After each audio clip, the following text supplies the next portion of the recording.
Hey everyone, welcome to another Power Monkey podcast. On today's episode, Chad and I interview Sam Briggs. Sam is one of the most accomplished CrossFit athletes that we have within our community, having competed at an extremely high level for over a decade. She won the CrossFit Games back in 2013 and just recently competed in the 2020 CrossFit Games over the weekend.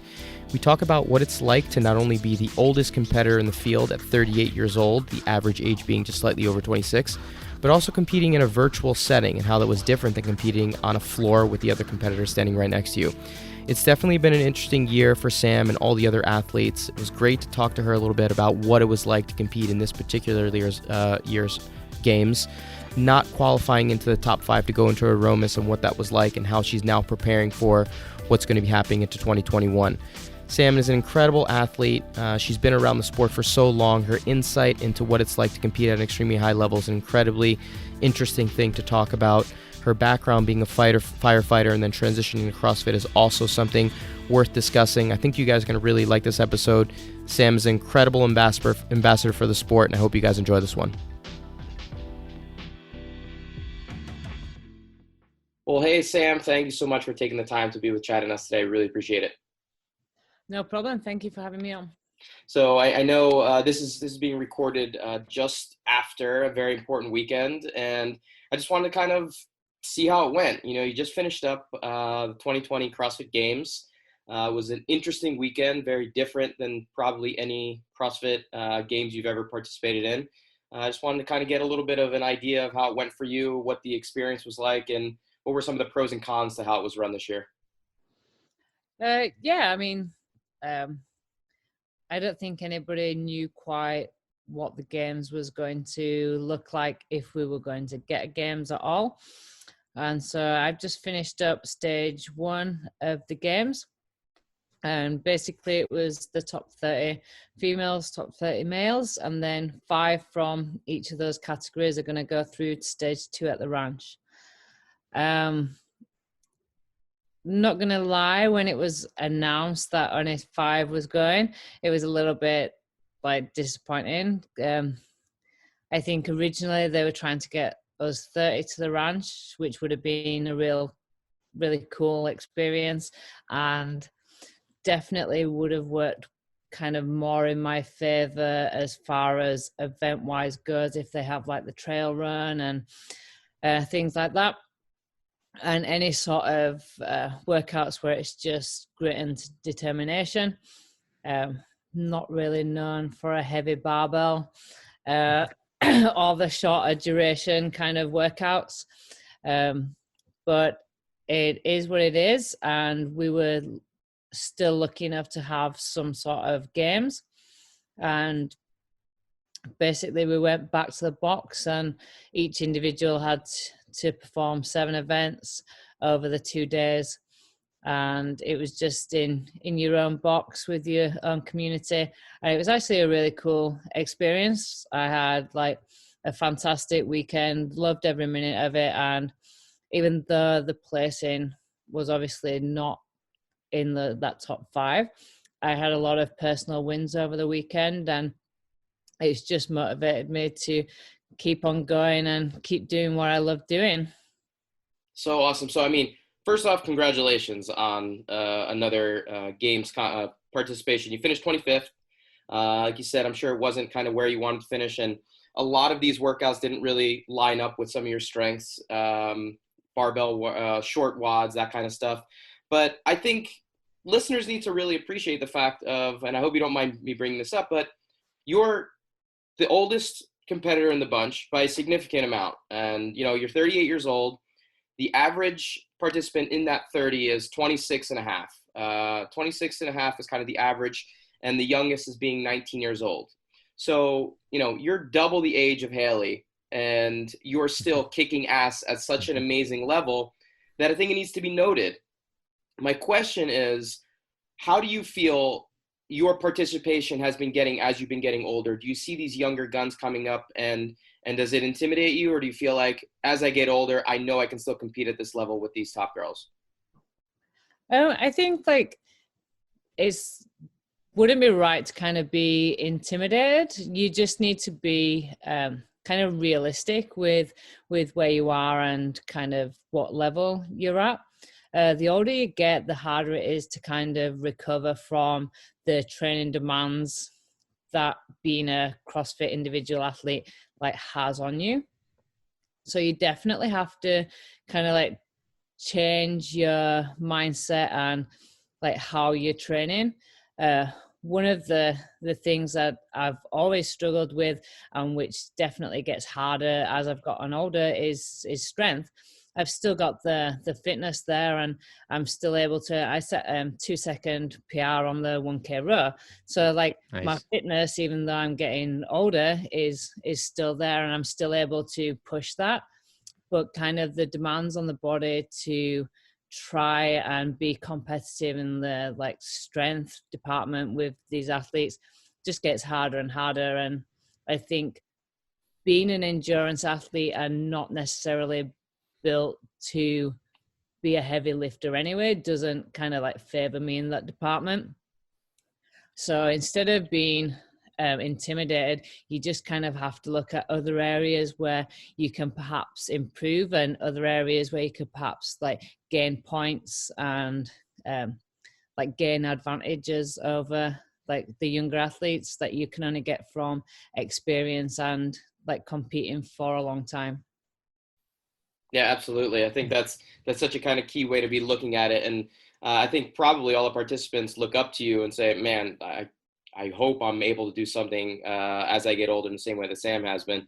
There's one workout, I just want to bring it up, that I as you're talking about certain types of workout that kind of fall into your wheelhouse, that I think everyone should go back and watch, because it gives everyone kind of some perspective on what kind of athlete you really are. And it was at the Rogue Invitational earlier this year. It was event 2. Do you remember doing this workout? It was the last person standing, last athlete standing event. It was absurd. It was absurd what you did. Like everyone was just shut down. But let me just give the listeners a little bit of an idea how the workout went. It was power snatches, and women's weight was 65. And for the first 4 minutes, you have to do 50 reps for time. And then when the 5th minute hit, it was 11 reps until you couldn't finish those 11 reps. And you finished like 10 minutes after everyone else. It was absurd. It was just crazy. Everyone else was like lounging out, taking naps, and you were still going. How did that workout kind of feel for you? And especially not being in the same gym with the other athletes and just going on your own. Again, it's one of those things that, so I looked at all the workouts when they were released for Rogue, and again, it was quite a heavy-based strength kind of competition. And one of the things that I looked at and I thought, okay, like out of everything, I can kind of like gun for this.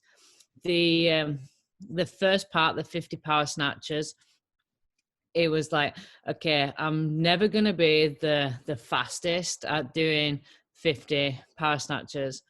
But then the last man standing, it's like, I can grit, I can move a light barbell.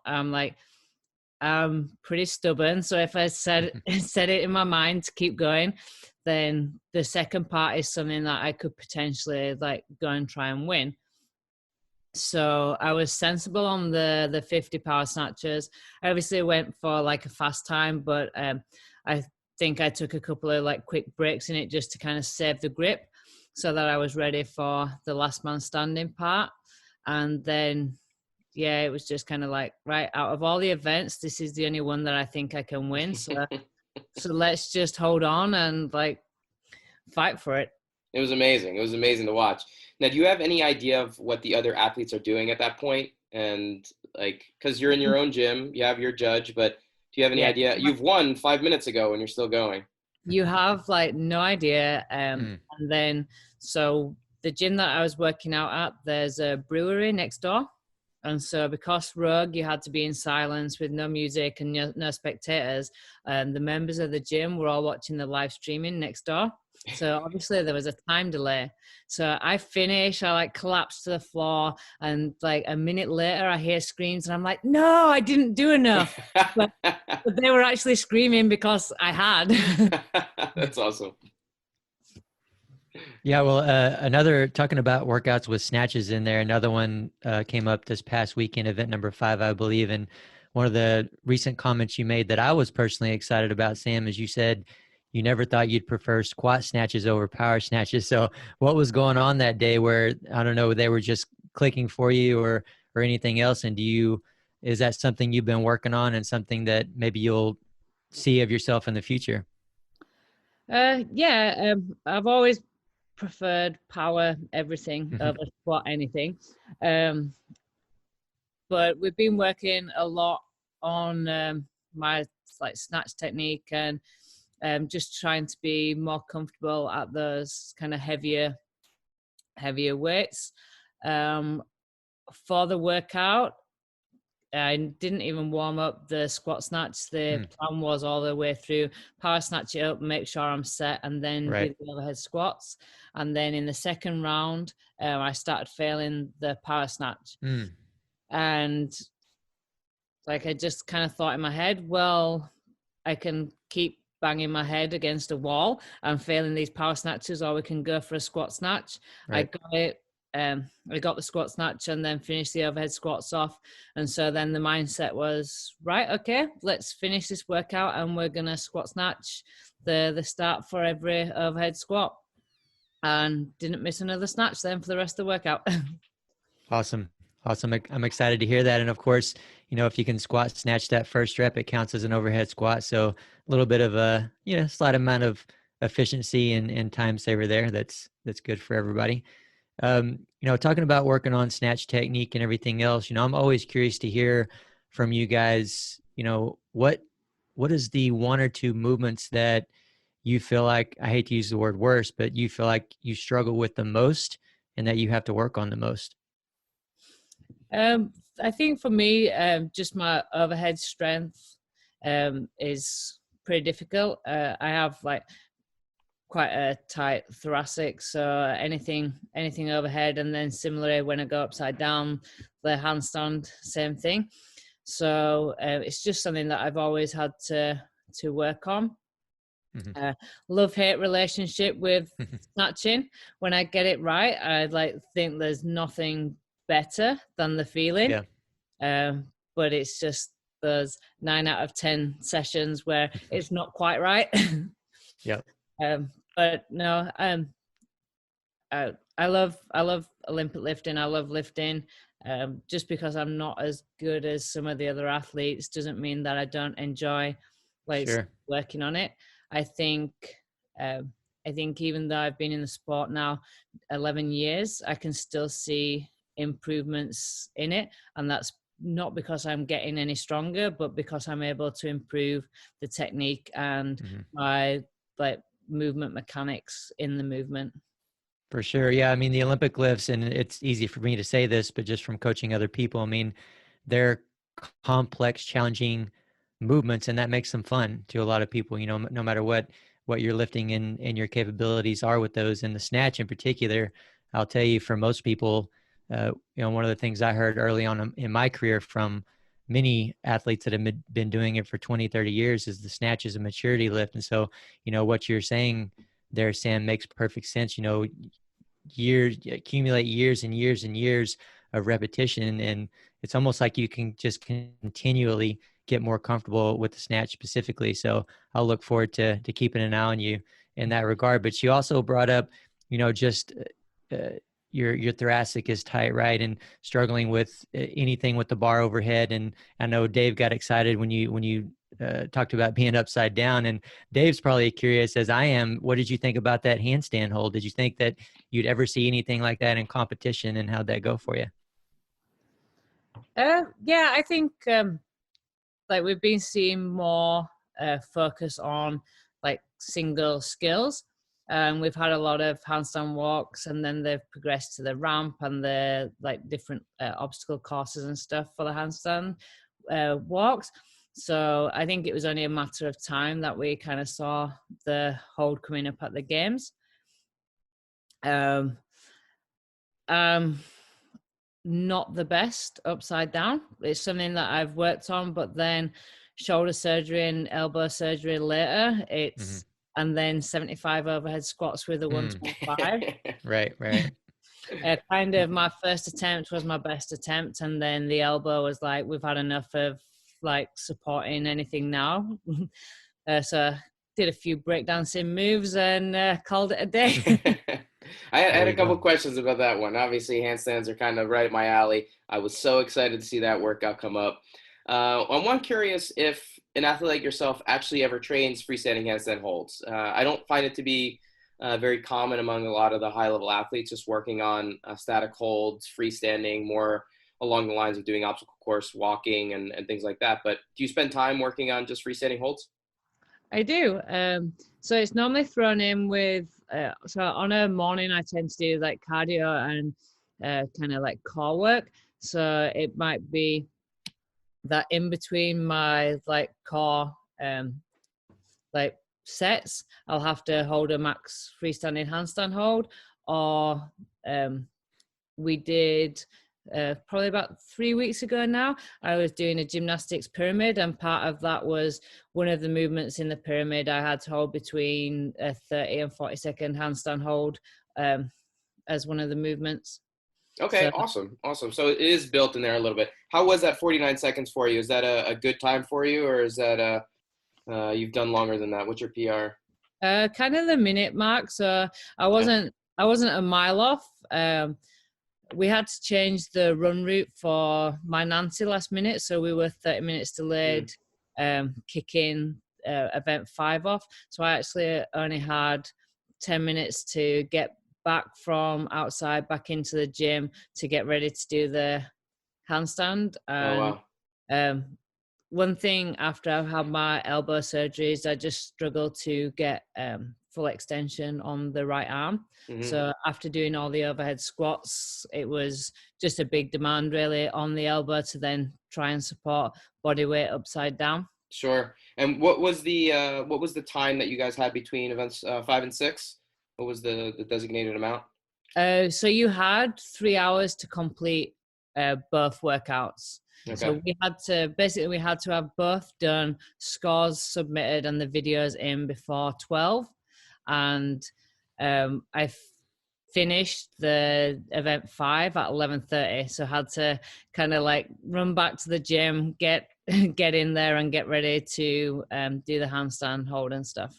Yeah, that is no joke. I mean, doing that Nancy workout prior, I think most people don't really appreciate how difficult that is to jump right into getting inverted. I actually tried to do it. I did Nancy with 95 pounds instead of 185, or else I would have taken a complete DNF. But to go from that half an hour break and then jump right into a handstand hold, it's incredibly difficult. Even if you do have the shoulder strength and position to be able to kind of, stay upside down for long periods of time. So these times, I'm just curious. That's why I like asking the athletes, like, what is that time that they held versus their PR, and to kind of see the difference between how much fatigue they really had post a workout that stressful prior to getting upside down.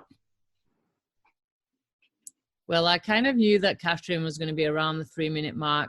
I did a competition with her. I think it was kind of like late 2011, early 2012, or it could have been late 2012. And I think you had a 3-minute window to accumulate a max handstand hold, and she basically held the handstand for the full time. So I think my time at the time was probably about 11 seconds. So I have improved my handstand hold since then. So I knew that like she was going to be around the 3-minute mark, and she didn't disappoint with a 2:54. Yeah, that was awesome. So she's actually regressed. There you go. We got to get her back working again. So anything else with the weekend that kind of stood out to you? Would you appreciate future events being virtual like this, or do you prefer being you talked about how having your home crowd there was beneficial, and there were some things that were actually cool about it, but do you miss competing in person? Definitely. I love that aspect, and I think that was one of the biggest reasons why, like, in 2013 I stopped being a firefighter and like went full-time into CrossFit, is just the atmosphere, being there, being pushed against other people. I'm definitely somebody who performs better in competition than I do in training. I'm able to find that extra gear. And most of the athletes I've been competing with for the last 10 years, and we're like friends now, even though we're competitors. So I also missed that kind of hanging around like before and after the events, and just kind of like we look forward to, it's like our once a year little gathering. Absolutely. And, we have our camps as well, and we're been trying to get you out to one of our Power Monkey camps for a while now. And unfortunately it didn't work out this time around. And there was COVID. I know. This craziness going on with COVID, but that acts the same for us. We've become like such a close family, and we look forward to like these events where we get together a couple of times a year to be able to just check in on everybody. And you guys are competitors, but at the same time, it's such a small community that you guys probably are pretty close friends. You don't get too many competitive arenas where the competitors as close, I think, as the CrossFit competitors are. So it is a very unique competitive setting, I would say. Would you agree? Oh, definitely. Like, I've competed in a lot of different sports growing up and stuff, and it was the community aspect of CrossFit that made me fall in love with it. That I was like, this is what I was meant to be doing. Mm-hmm. And your background with firefighting, do you feel like that? I mean, it's such a stressful type of a position to be in. Do you feel like that kind of got you ready from a mental perspective to be able to take on workouts that you come across in the CrossFit world? Yeah, I think they go kind of hand in hand, whether it's you already have that kind of mindset which makes you good at being a firefighter, or you develop it like as you're a firefighter.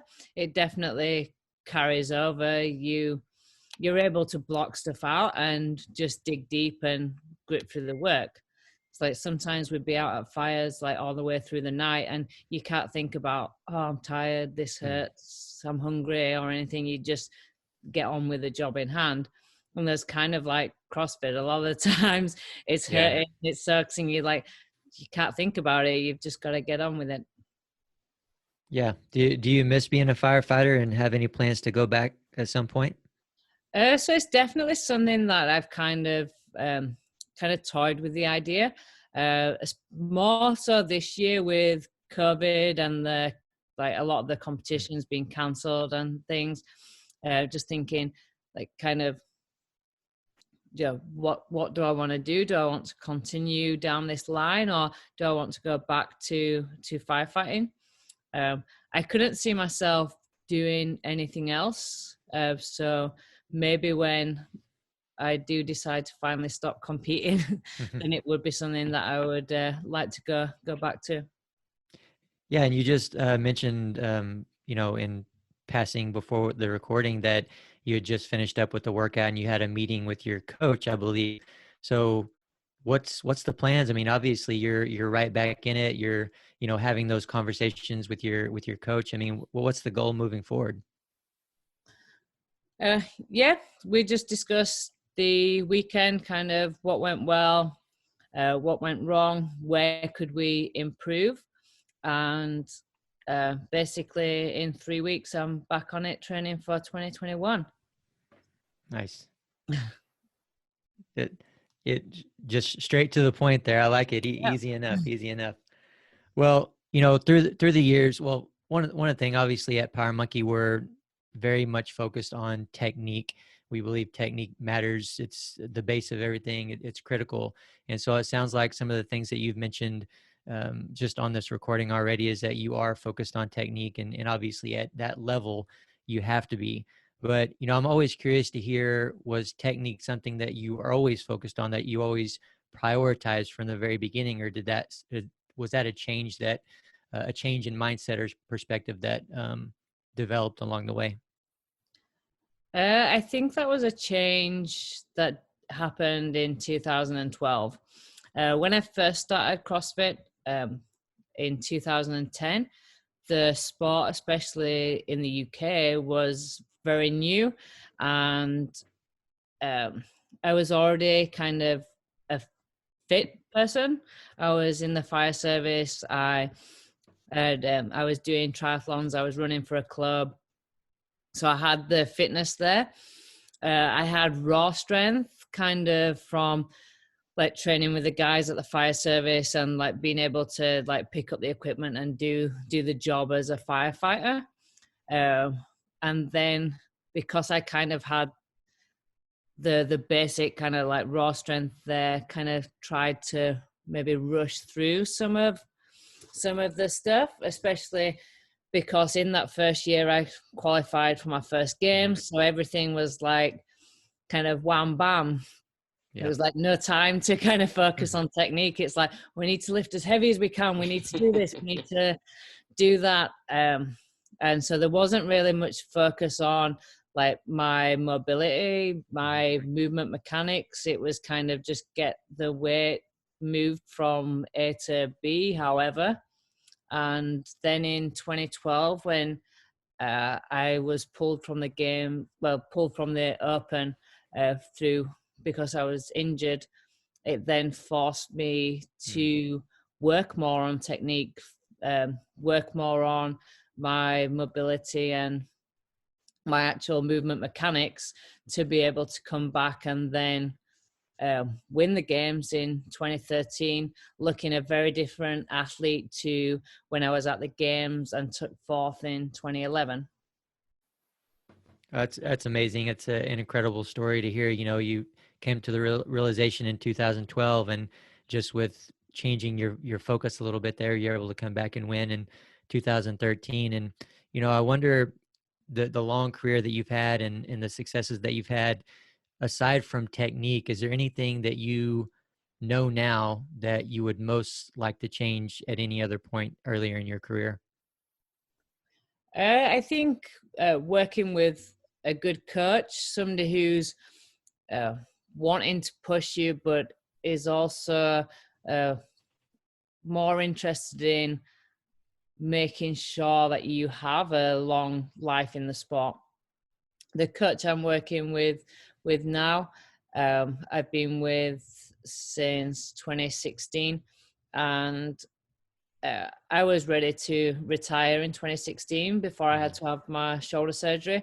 I kind of thought it was my body telling me I've had enough. We've had a good run. Now it's time to like slow down and stop all this nonsense. And definitely working with somebody who is making me do things right. Like, we strip everything back. The next 3 weeks, everything's going to be stripped back. We're going to be looking at how I'm moving, like trying to correct any like bad habits that I've picked up during the process of like the big push before the games, and just genuinely like trying to keep me healthy, especially now that I'm like at the older end of my career. Definitely that made the difference that I was able to get back to the games. I've done now 2017, 18, 19 and 20. That's an extra 4 years that I got, that I thought that I thought I was done. Well, you sound like you're ready to go for 2021 and beyond as well. Is the hope to stay in the open division or eventually move over to masters at some point? Or is that kind of not even on the agenda? I'd like to, kind of in my head, that now I'm 38, I'm like, okay, let's get to 40 and then let's say peace out. Like peace out for good, or would you try and compete on the Masters circuit? I think I'd like to do something different. I'm still going to do CrossFit, but I'd like to set some different challenges. One thing that I've loved doing recently is a lot more cycling. Doesn't beat me up as much as running and stuff. So I'd quite like to do some kind of like cycling challenge or something like that. Somebody popped it into my head that no female's ever been able to cycle the full length of Europe yet. So no matter how slow I went, I would have a world record. There you go. But now that's like in my head. I have no doubt that you'd be able to do that. Absolutely. And you have that triathlon background anyway, so you're comfortable on a bike. It's something that you're used to. That's in your wheelhouse, right? So I was just kind of like, I think at 40, then I'm like, okay, I'm now probably twice the age of a lot more than one of the athletes at the games.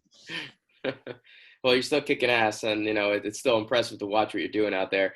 talking about technique a little bit, on the gymnastics side, obviously you have the endurance down pat. That's kind of your background. The Olympic weightlifting seems to be a little bit more comfortable, but how's the gymnastics side of things? Has that been something that has been difficult for you to pick up? You talked a little bit about inversions and some of the limitations with shoulder and elbow and things like that when getting in handstands, but how was transitioning into being an adult and finding gymnastics 10, 11 years ago and trying to do rings or bar work for the first time later in life? So I transitioned okay onto kind of the bar and the rings. I was very, very much strict dominated at first. I could do strict pull-ups. I know for a long time, I don't think I actually started doing butterfly until 2013. I was very much don't know how to connect my hips to my to benefit me. The hardest thing was definitely going upside down for me, just because everything I'd done as a kid, like all my life, I played football, or as you guys call it, soccer.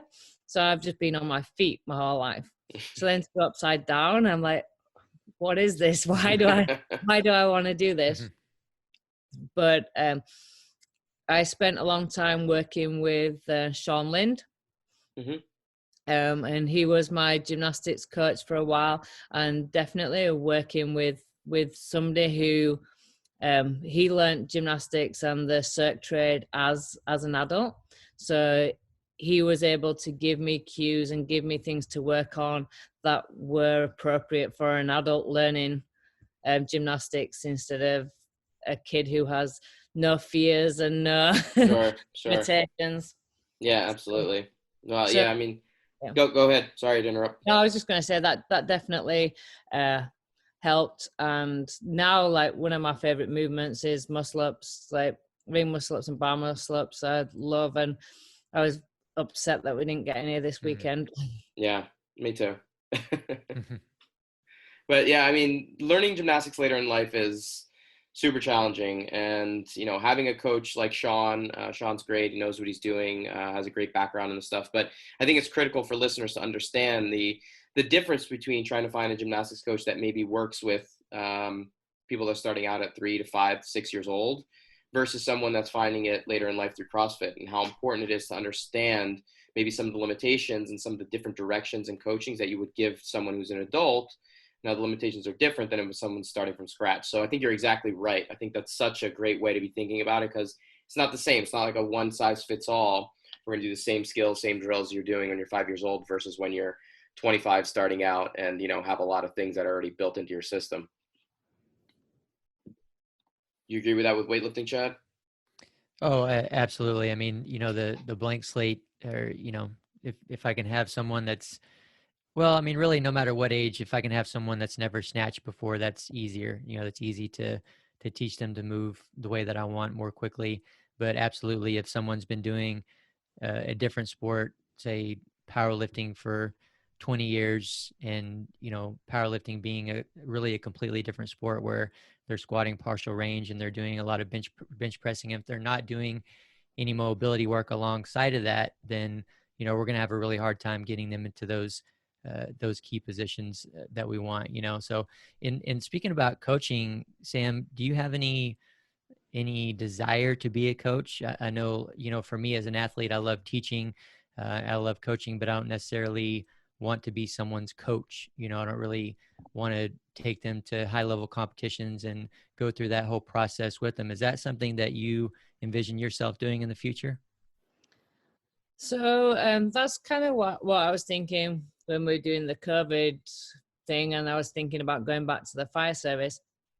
I love being an athlete, and I love pushing myself to my limits. I'm also co-owner of 2 gyms in the UK, and when we first opened, I spent like time coaching there.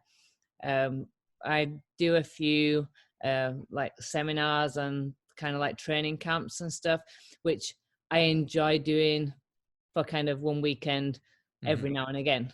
Right. But I don't really have that desire to like coach day in, day out, or to kind of like develop somebody and kind of take them through what I've been through. I enjoy doing little bits of things and kind of picking and choosing.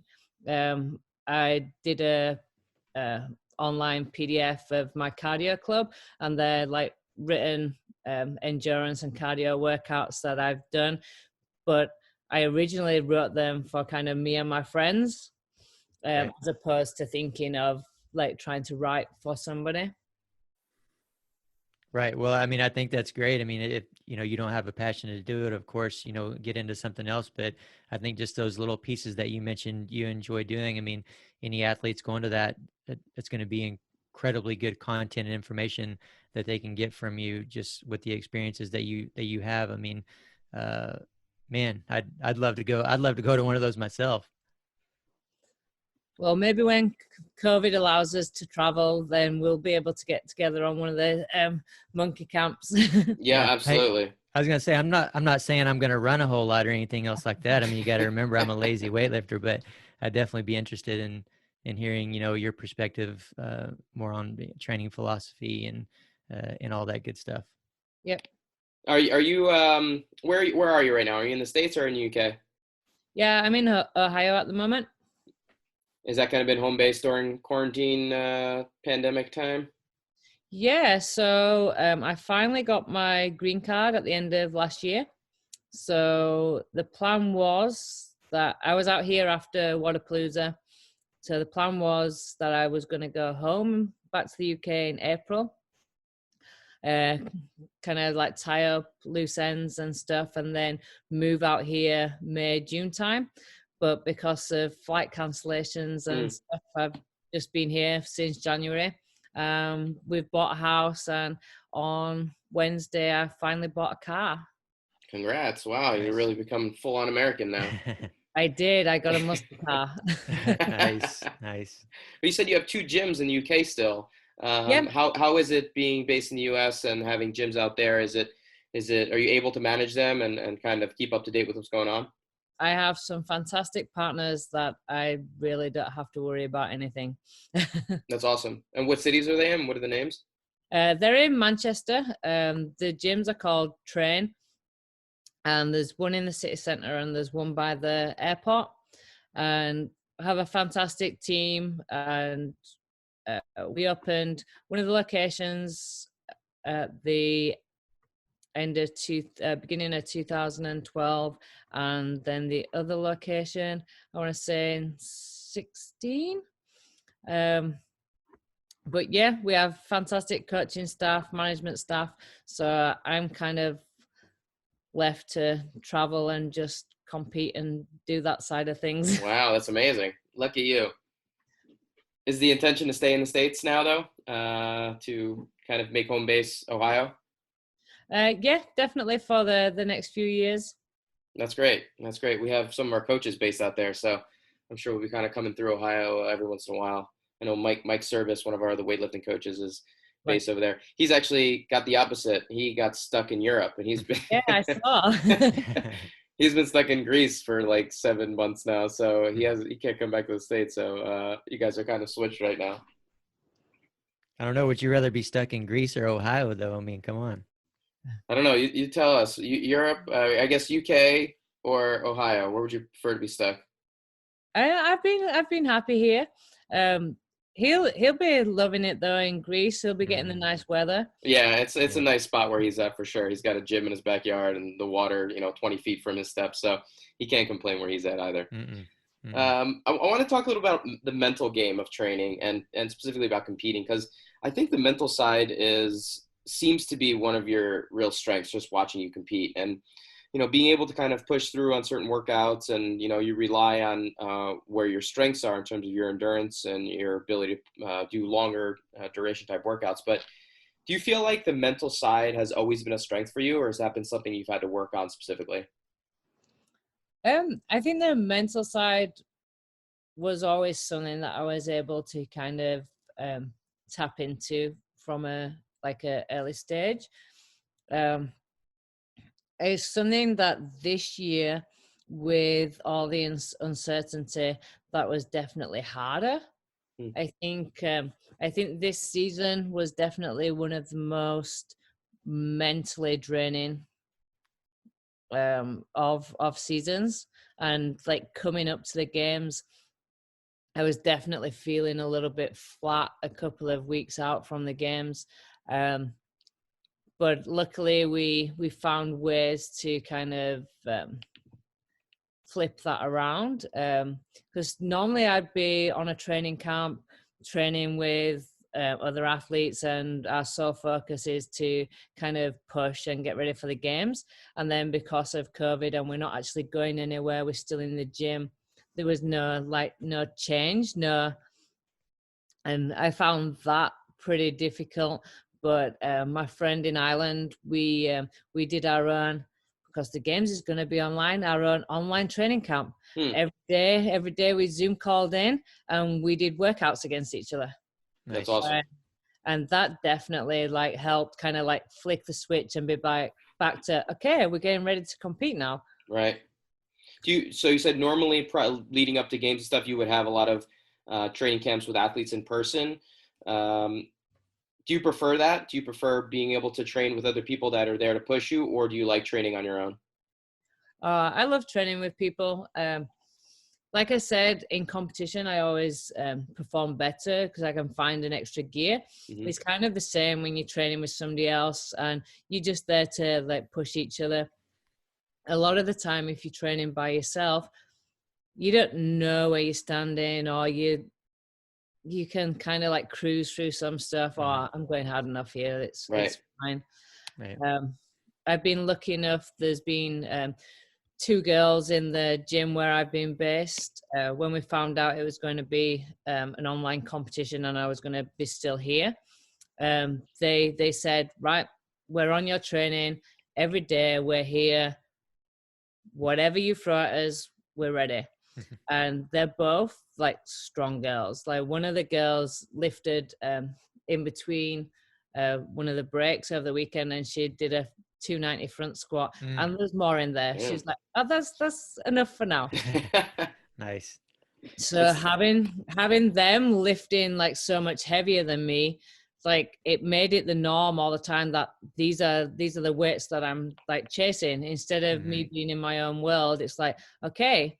And so I'd be like pushing myself, and just the week before the games, I was able to match my post-surgery PR on the snatch.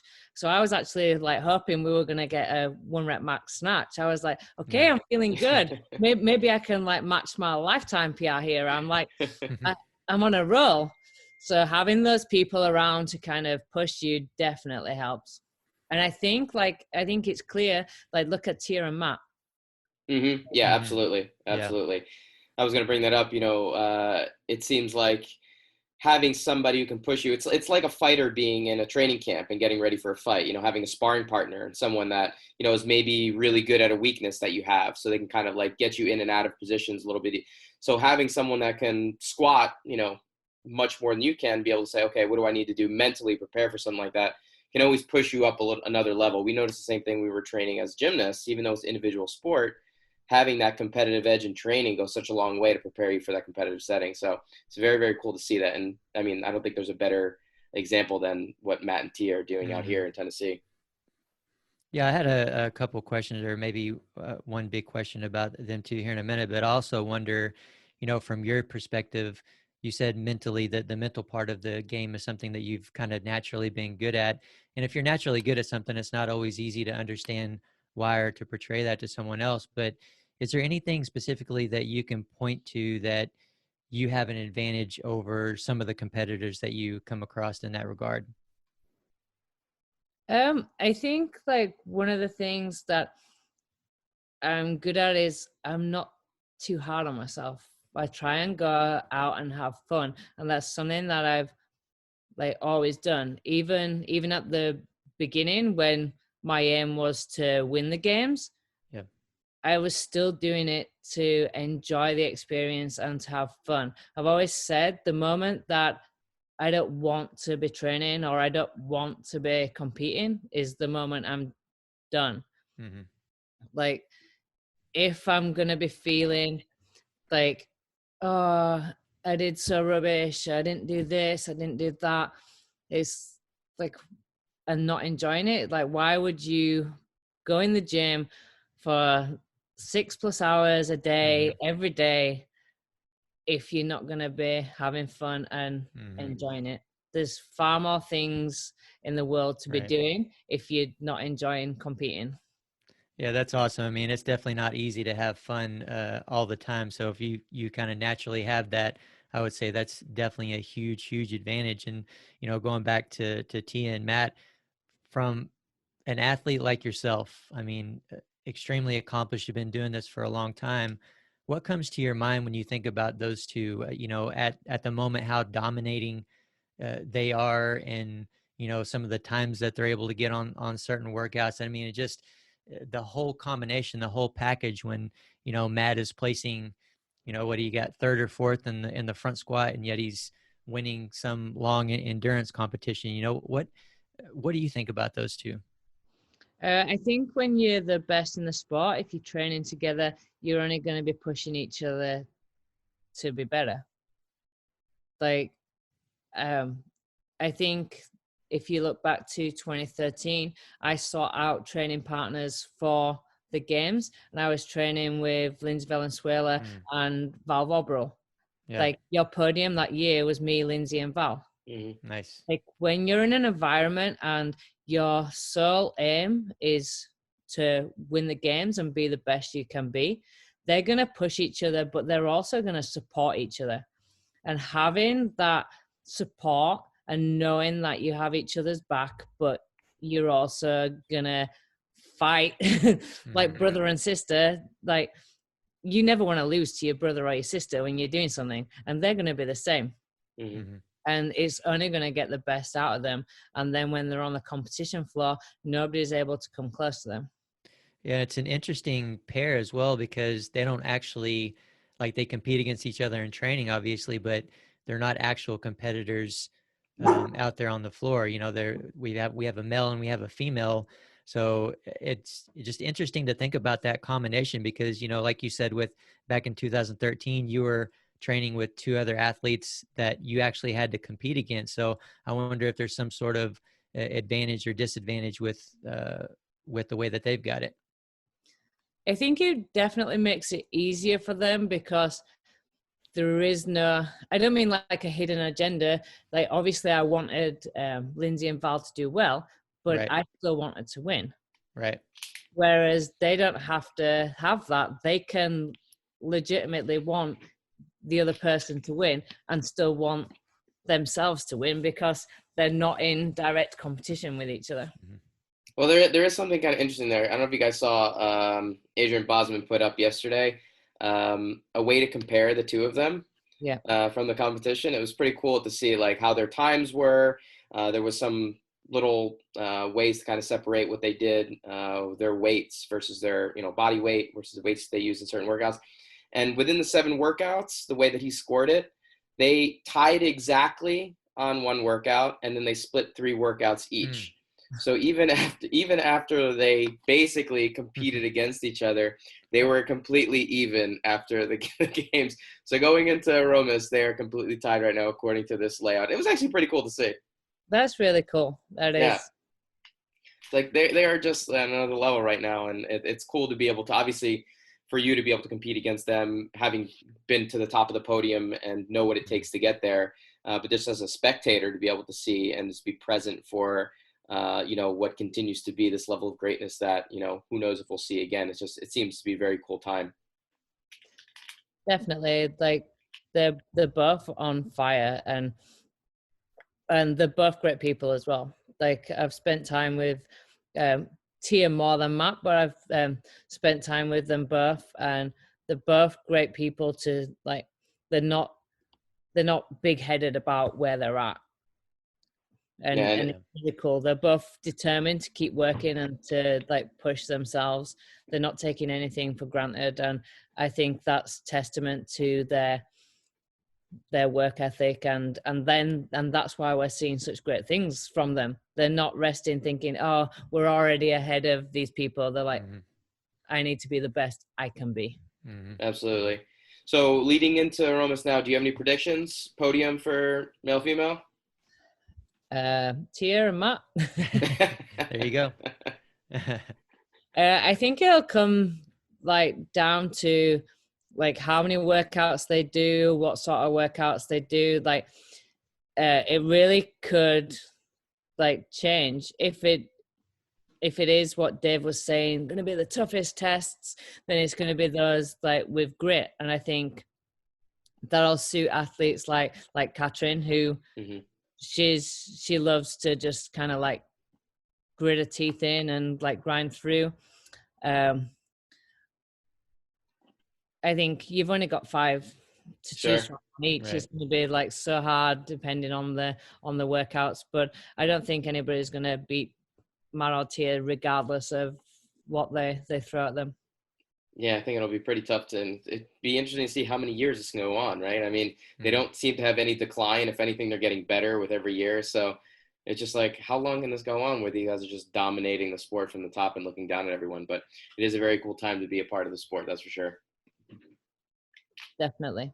So I hate that this is getting close to the end of our time, but we do have a couple last questions if you're up for answering just a few things that we normally ask our guests on the podcast. Yep, go for it. So first one is fairly simple. I actually don't know. Chad, I don't know if you have any inclinations on what the answer might be. I'm not sure. But what sport or discipline do you prefer, weightlifting or gymnastics? Oh, no. Can we not do Amanda? Yeah, there you go. Yeah. Most of the time when me and Chad do Amanda, he does a portion of it and I do a portion of it. We just tag team it. And yeah. Hey, we should do that against Sam. I think she'd probably still kill us. But I have no doubt that she would. I I have no doubt that she would. We'll test it out next camp. Yeah. So was that a diplomatic answer and saying that you prefer a little bit of both? Yeah, like I won't want to like choose. I like aspects of both, and I like how challenging they both are. Yeah. All right, we'll take it. We each get a point on that one, Chad. We've been keeping a running tally on all our guests. And right now I'm still smashing Chad on the total, but he's had a pretty sweet little run recently. So I'm glad I get something out of this one. I mean, I do have to say that Tia and Matt, the best in the world right now, are both very good at Olympic lifting. Matt having the background. So yeah, I just want to throw that out there, from comparing gymnastics and weightlifting. That's true. I guess does their points get counted more when we have them on the podcast? I think a lot of athletes who've done gymnastics as a child transfer well into Olympic lifting. Oh, I have no doubt. Sure. Absolutely. Absolutely. And Matt is an absurd gymnast. I don't know if you guys have seen him try to do, he does things that gymnasts have trouble with. If that makes any sense.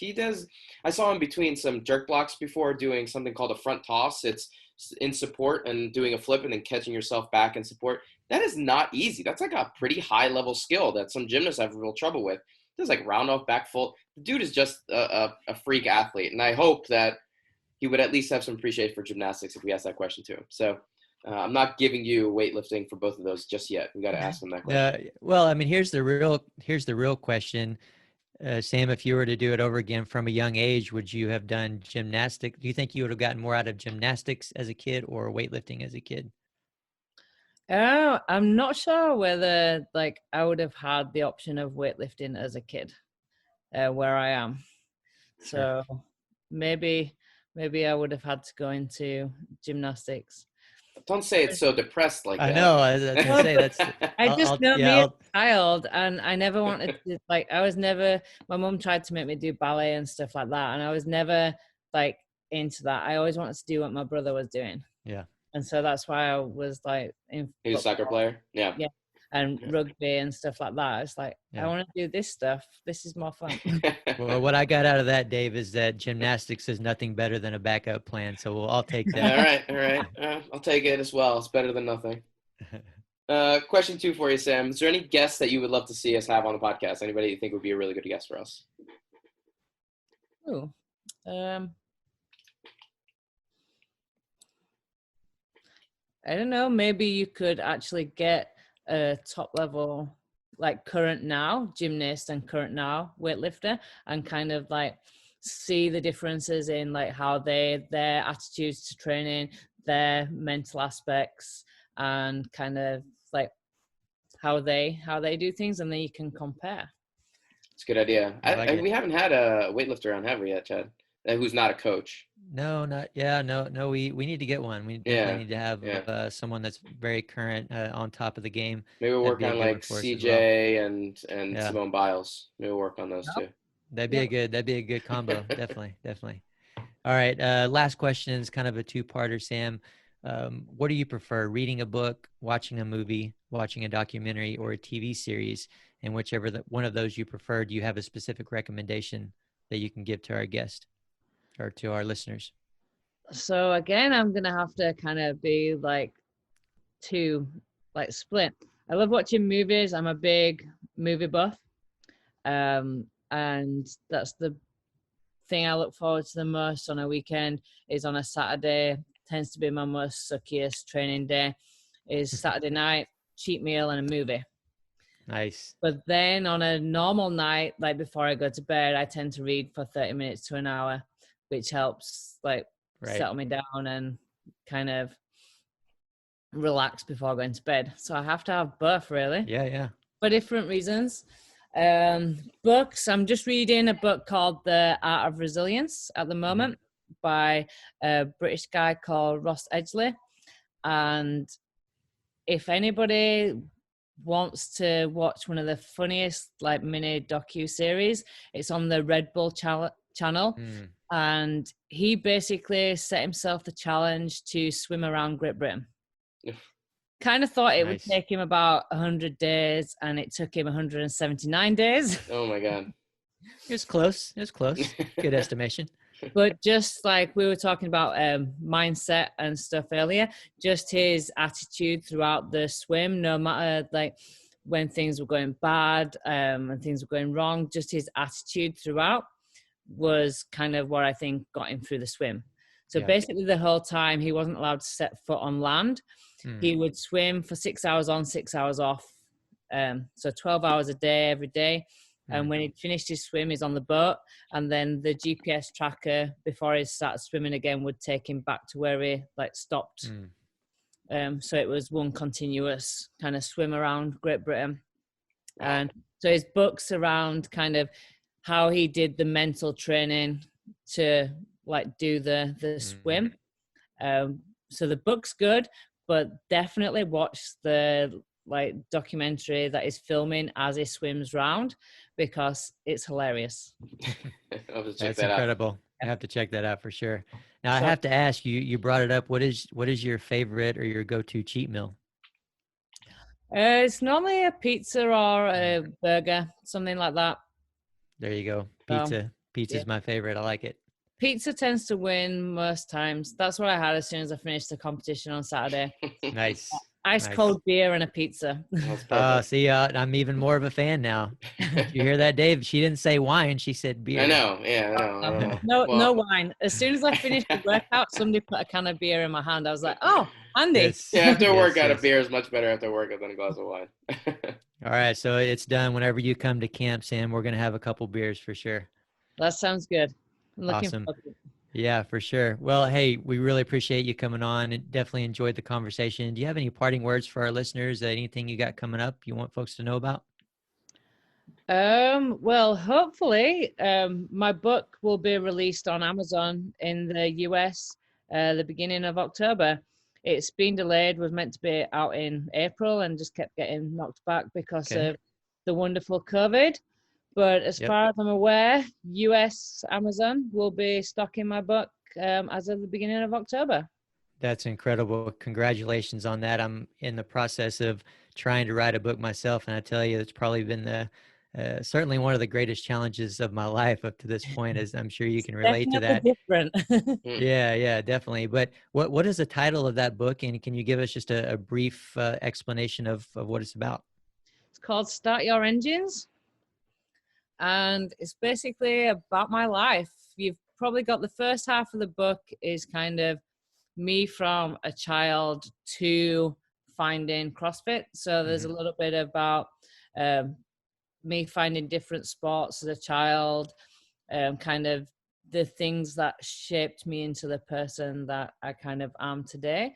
And then from the second half of the book, it's my CrossFit journey and just how I've overcome different obstacles and different injuries along the way to kind of still being rattling around as I am today. Mm-hmm. Yeah, that's exciting. Once again, I got to congratulate you on getting that complete and getting that put out. It's definitely exciting to me. And, our listeners out there surely will want to grab a hold of that and read a little bit more about you. I know they're all big fans of yours. And, to our listeners, guys, be sure to head over to powermonkeyfitness.com for upcoming services or for services and upcoming events. Power Monkey clinics are going to be up and running, I think, a little more regularly, right, Dave? Yeah, probably starting soon. We're still kind of getting the schedule going. We can check out the Power Monkey website for any updates. Awesome. And we're looking forward, as we're recording this right now, we're actually looking forward to camp coming up in just this next week. And I can't believe it's been a year since we've been there. So definitely excited to get back. Also, guys, check out our Instagram pages for regular teaching and technical content at Power Monkey Fitness, at Dave Durante, and at Ollie Chad. And on behalf of Power Monkey Fitness, we're your host. I'm Chad Vaughn with Dave Durante. And until next time, thank you all for listening.